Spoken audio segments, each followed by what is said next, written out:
علی بھی اگلا سوال ہے، عموماً اہل سنت کے ہاں خصی جانور یعنی سیکشول ڈسیبل کی قربانی بڑے شوق سے کی جاتی ہے، جبکہ اہل تشیع ایسے جانور کی قربانی کو حرام سمجھتے ہیں، بلکہ اہل حدیث کا ایک فرقہ جماعت المسلمین بھی خصی جانور کی قربانی کو جائز نہیں سمجھتا۔ اس حوالے سے آپ کا کیا موقف ہے؟ دیکھیں، خصی جانور کے بارے میں یہ جو موقف ہے نا اہل تشیع کی طرف جو منسوب کیا گیا کہ وہ اس کو حرام سمجھتے ہیں، تو یہ ایک مت ہے جو ان کی پبلک کے اندر بھی ہے۔ آپ محقق شیعہ علماء سے پوچھیں تو شیعہ علماء کے اندر ان کے پرانے بزرگوں میں بھی دو رائے پائی جاتی ہیں۔ ایک مطلقاً خصی جانور کی قربانی کو حلال سمجھتے ہیں، دوسرے جو ہیں اسے حرام کی کیٹیگری میں نہیں سمجھتے، وہ کہتے ہیں پریفریبل ہے کہ نہ کیا جائے۔ لیکن آپ کو پتہ ہے جب یہ معاملات آگے چلتے ہیں نا تو پھر زیادہ سختی آنا شروع ہو جاتی ہے دونوں طرف سے، اور اب یہ ہے کہ شیعہ کی منڈیاں زیادہ لگی ہوئی ہیں، جیسے وہ کہتے ہیں شیعہ مچھی شیعہ جانور، اور وہاں پہ خصی جانور کھڑے ہوئے ہوتے ہیں۔ حالانکہ آپ شیعہ علماء سے میں نے باقاعدہ اس کے اوپر پوری ڈیبیٹ کی ہے، وہ کہتے ہیں جی ہمارا یہ کیٹیگوریکل موقف نہیں ہے، ہمارے ہاں دو اقوال ہیں، اور جو دوسرے لوگ ہیں نا جو خصی کی جانور کی قربانی کو جائز نہیں سمجھتے، وہ حرام کی کیٹیگری میں نہیں سمجھتے ہیں، وہ فتویٰ نہیں لگاتے کہ آپ کی ہوگی نہیں، وہ کہتے ہیں کہ بہتر ہے کہ یہ نہ ہو۔ جماعت المسلمین والے تو خیر بہت سخت ہیں، اہل حدیث کا ہی ایک ٹوٹا ہوا ایک سب سیکٹ آپ کہہ لیں، اور وہ کہتے ہیں چونکہ یہ بھی ایک عیب ہے جو جانور کے اندر موجود ہے، وہ کہتے ہیں انسان میں اگر یہ عیب ہو، خصی ہونا، سیکچولی ڈسیبل، تو یہ عیب ہے تو جانور میں کیوں نہیں ہے، یہ وہ لاجک پیش کرتے ہیں۔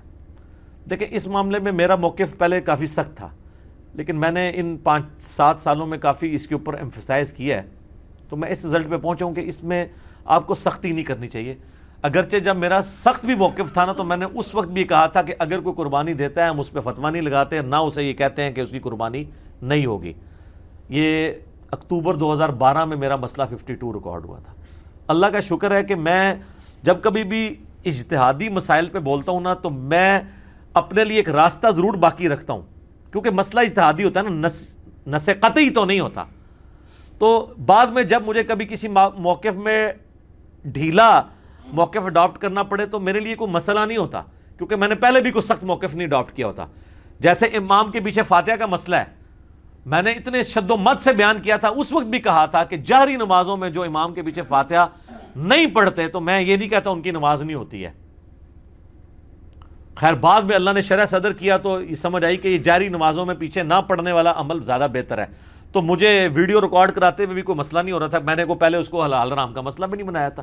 خصی کے معاملے میں بھی یہی ہے، پہلے تو آپ اس کو سمجھ لیں کہ یہ خصی جانور کو عیب کے طور پر جن لوگوں نے دلیل کے طور پر پیش کیا ہے تو اس کی اصل دلیل تو ہے قرآن حکیم میں، سورہ نساء کی آیت نمبر 119، جس میں آتا ہے کہ شیطان نے کہا تھا کہ میں لوگوں کو ابھاروں گا کہ یہ جانوروں کے چیریں گے، بتوں کے نام پہ چھوڑتے تھے۔ اس میں آگے الفاظ ہیں وَلَآمُرَنَّهُمْ فَلَيُغَيِّرُنَّ خَلْقَ اللَّهِ، میں انہیں ضرور ابھاروں گا کہ تیری بنائی ہوئی تخلیق کو یہ بدلیں گے۔ تخلیق بدلنے میں ہر وہ کام داخل ہے جو نیچر کو آپ ہٹ کے کوئی کام کرتے ہیں، چاہے وہ کان چیر دیں، چاہے وہ آپ سینگ توڑ دیں کسی کا، ٹھیک ہے۔ اور اسی کیٹیگری میں تفسیر طبری جو اہل سنت کی پہلی تفسیر ہے ابن جریر طبری کی، انہوں نے اسی آیت کے کانٹیکسٹ میں لکھا ہے صحیح سند کے ساتھ کہ انس ابن مالک کہا کرتے تھے ابو صحابی یہ رسول ہیں، سنی شیعہ سے بلند ہیں وہ، کہ جانور کو خصی کرنا اس کی تخلیق کو بدلنا ہے۔ مصنف عبد الرزاق میں، المصنف ابن ابی شیبہ میں، سنن الکبریٰ البیہقی میں، سر ان 3 کتابوں کے نام یہ رٹ لیں آپ، یہ 3 کتابیں جس میں آپ کو صحابہ اور تابعین کے اعمال اور افعال مل جائیں گے۔ مصنف تو کہتے ہی اس کو ہیں جس میں کثرت کے ساتھ صحابہ اور تابعین کے ہوں، مصنف ابن ابی شیبہ، مصنف عبد الرزاق اور سنن الکبریٰ البیہقی، اس میں آپ کو کئی تابعین کا ملے گا کہ وہ جانور کو خصی کرنے کو حرام سمجھتے تھے، اور کئی کہتے تھے یہ جواز کی حد تک ٹھیک ہے۔ امام احمد بن حنبل سے مسائل احمد ان کی کتاب ہے جس میں ان کے فتاوی ہیں، ان سے پوچھا گیا تو وہ کہتے ہیں میں اللہ سے امید کرتا ہوں کہ خصی جانور کی قربانی درست ہوگی، وہ بھی کانفیڈنس سے نہیں کہتے۔ رہے ہمارے اہل سنت میں تو وہ ایک حدیث کو لے کے پھر رہے ہیں جو سنن ابی داؤد میں، اور روایت تو ضعیف ہے، کہ نبی صلی اللہ علیہ وآلہ وسلم نے 2 چتکبرے سینگوں والے مینڈے، کالا چٹا یعنی ان کے اوپر وہ بنے ہوئے تھے نشانات، وہ قربان کیے جو خصی بھی تھے. یہ ابو داؤد میں حدیث ہے. اس کا ایک حصہ تو صحیح مسلم میں ہے کہ آپ علیہ السلام نے 2 چتکبرے مینڈے سینگوں والے قربان کیے اور آپ نے ان کو پہلو کے بل لٹا کے ان پہ پاؤں رکھ کے بسم اللہ واللہ اکبر تکبیر پڑھ کے ان کو ذبح کیا. اور مسلم شریف میں الفاظ ہیں, آپ نے ساتھ یہ بھی کہا اللہم تقبل من محمد و آل محمد و امت محمد, اے اللہ اسے قبول کر لے محمد, آل محمد اور امت محمد کی طرف سے صلی اللہ علیہ وآلہ وسلم اجمعین. تو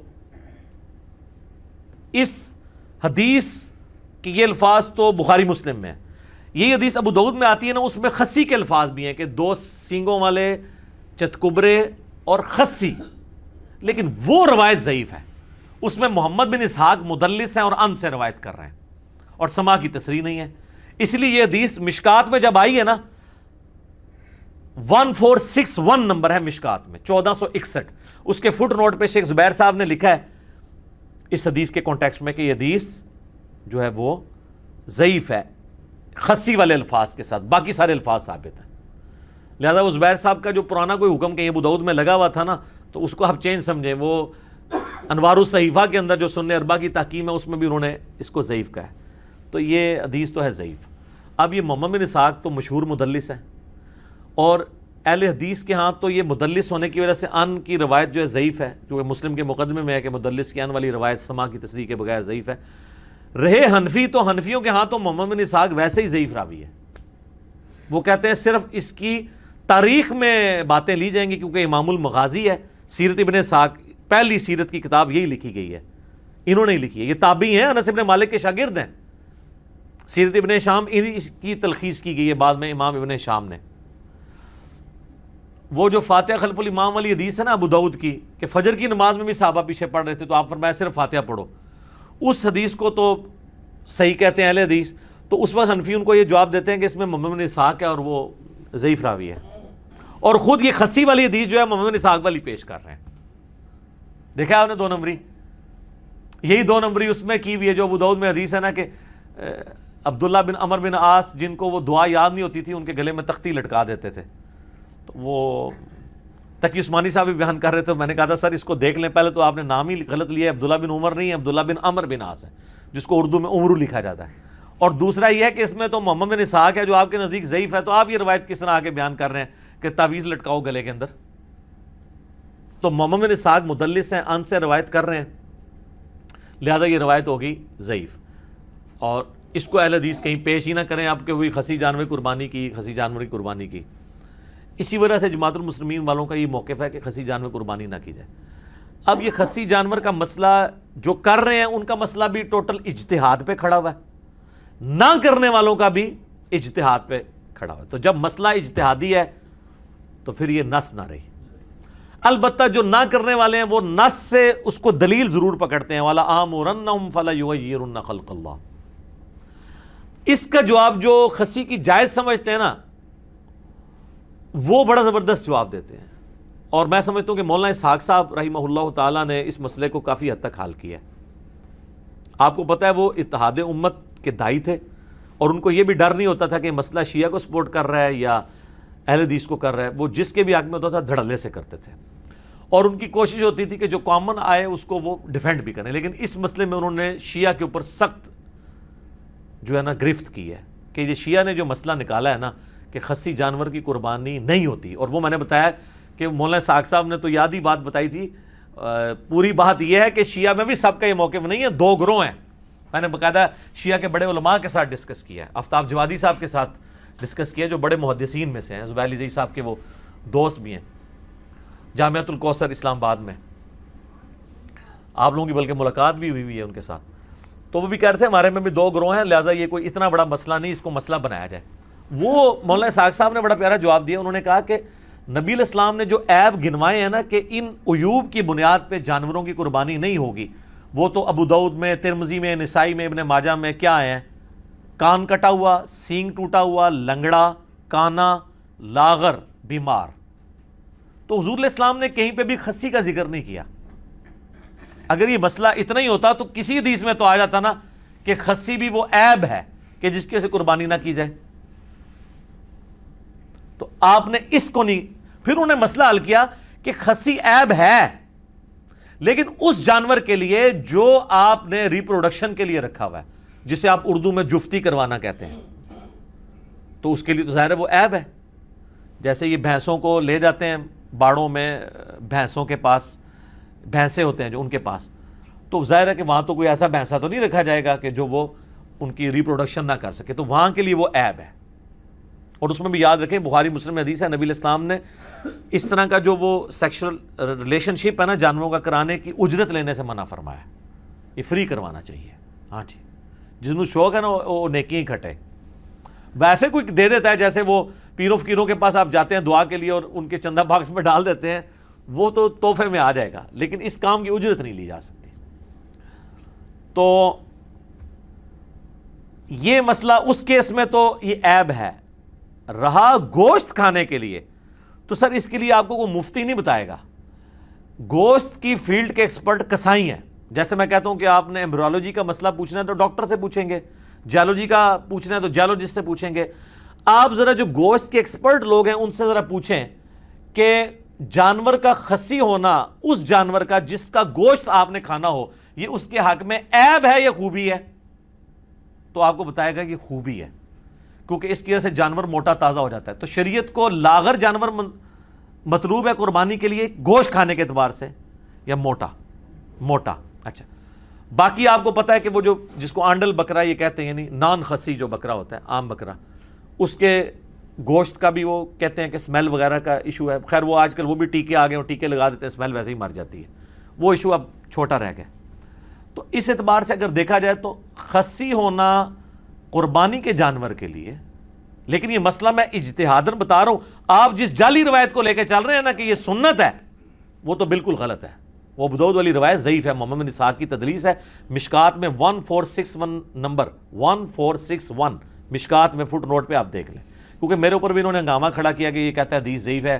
بھائی تو پڑھو تو صحیح نا, حدیث کی کتابیں کھولو. وہ کہتے ہیں ابو داؤد میں تو شیخ زبیر علی صاحب نے حسن لکھا ہے, وہ سر پرانا ہے. شیخ زبیر صاحب نے اپنی وفات سے پہلے جو فائنل تحکیم ہے وہ مشکات میں لگائی ہے, کیونکہ یہ 2013 میں پرنٹ ہوئی ہے, اور انوار الصحیفہ سنن اربع کی ضعیف حدیثوں والی کتاب علیحدہ سے چھپ چکی ہے. وہ ہماری ویب سائٹ اہل سنت پاک.com سے ڈاؤن لوڈ کریں, یہ روایت ضعیف ہے. اسی لیے تو اتنے موٹے موٹے کتابچے لکھنے پڑ رہے ہیں خصی جانوروں کے اوپر, مضمون لکھنے پڑ رہے ہیں جواز ثابت کرنے کے لیے. شیخ زبیر صاحب کے جو شاگرد ہیں غلام مصطفیٰ ظہیر صاحب, انہوں نے باقاعدہ پورا مضمون لکھا ہے جواز ثابت کرنے کے لیے, پریفریبل نہیں.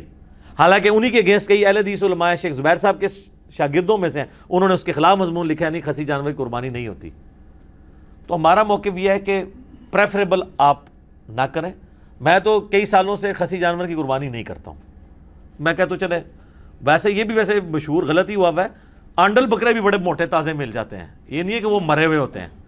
تو لیکن اگر وہ کرتا ہے کوئی فتویٰ نہیں لگاتا ہے. لیکن یہ جو مسئلہ تھا نا کہ یہ عیب میں آتا ہے, اور یہ ٹوٹلی شیعہ نے اس کو اپنی فقہ بنا کے پیش کیا, تو شیعہ میں بھی دو موقف ہیں. اہل سنت کے ہاں بھی یہ مسئلہ اس طریقے سے نہیں ہے. یہ خصی جانور کا مسئلہ ایک کریٹیکل مسئلہ تھا, اس لیے میں ذرا اس کے اوپر ڈیٹیل بولوں. اس کی وجہ سے کافی ایک مصیبت کھڑی ہوئی ہے.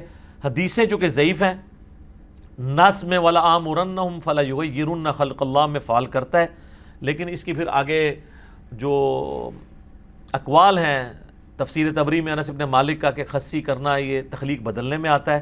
اس صورت میں جب آپ نے وہ جانور جفتی کے لیے رکھا ہے, اگر گوشت کے لیے رکھا ہوا ہے, پھر یہ اس کے لیے عیب کے طور پہ شمار نہیں ہوگا, کیونکہ تابعین میں کئی لوگ اس کے قائل بھی ہیں. یعنی یہ اختلاف شروع سے چل رہا ہے, لہٰذا اس کو سنی شیعہ کے بجائے سنیوں میں بھی آپس میں اختلاف ہے, شیعہ میں بھی اختلاف ہے. تو آپ اگر اختلاف سے بچنا چاہتے ہیں ضرور بچیں, لیکن اس کے اوپر حرام کا فتویٰ نہیں لگائیں گے. مسئلہ اجتہادی ہے. یہ وہ عیوب نہیں ہیں جن کو نبی علیہ السلام نے کیٹاگوریکلی مینشن کیا ہے, جو ابو داؤد ترمذی نسائی ابن ماجہ میں ہے. سینگ ٹوٹا ہوا, کان کٹا ہوا, لاغر, کانا, لنگڑا, اس میں یہ فعال نہیں کرتا ہے. لہذا جماعت المسلمین والے تھوڑا اس مسئلے میں غلوف کرتے ہیں, شیعہ میں بعض لوگ غلوف کرتے ہیں. اس غلوف سے بچیں. آپ نے نہیں کرنا, نہ کریں. لوگوں کو یہ نہ کہیں کہ آپ کی قربانی نہیں ہو رہی. ٹھیک ہے, تو اگر آپ کرنا چاہتے ہیں تو آپ ضرور کریں, ہم آپ کو کچھ نہیں کہیں گے. خود ہم کوشش کرتے ہیں کہ ہم خصی بکرے کی قربانی نہ کریں, ہم احتیاط والی سائڈ پہ رہتے ہیں. لیکن مسئلہ پھر میں بتا رہا ہوں یہ اجتہادی ہے, یہ نس والا مسئلہ نہیں ہے. ٹھیک ہے, اور اگر آپ دلائل کو اگر دیکھنا شروع کریں تو مجھے مولانا اسحاق صاحب کا موقف مضبوط لگا کہ جو گوشت کے لیے جانور ہے اس کا خصی ہونا اس کا عیب نہیں ہے، اور جو جفتی کے لیے جانور ہے اس کا خصی ہونا اس کا عیب ہے۔ تو تھنک آؤٹ آف باکس کریں تو آپ کو کئی ایک چیزیں خود بخود کلیئر ہو جاتی ہیں۔ لہٰذا یہ اجتہاداً میں اس کو سمجھ رہا ہوں کہ جائز ہے۔ نص جو ہے نا وہ روایت ابو داؤد والی کمزور ہے، آپ جہاں سے مرضی لیں وہ روایت کمزور ہے، اس کی جتنی اسناد ہے سب میں محمد بن اسحاق مدلس ہیں اور ان سے روایت کر رہے ہیں، تو اس کی بنیاد پہ نہیں بلکہ تابعین میں سے کچھ لوگوں کی بنیاد پہ اور باقی دلائل کو دیکھنے کے بعد یعنی اس کا جواز موجود ہے۔ ٹھیک ہو گیا جی؟ جزاکم اللہ خیر۔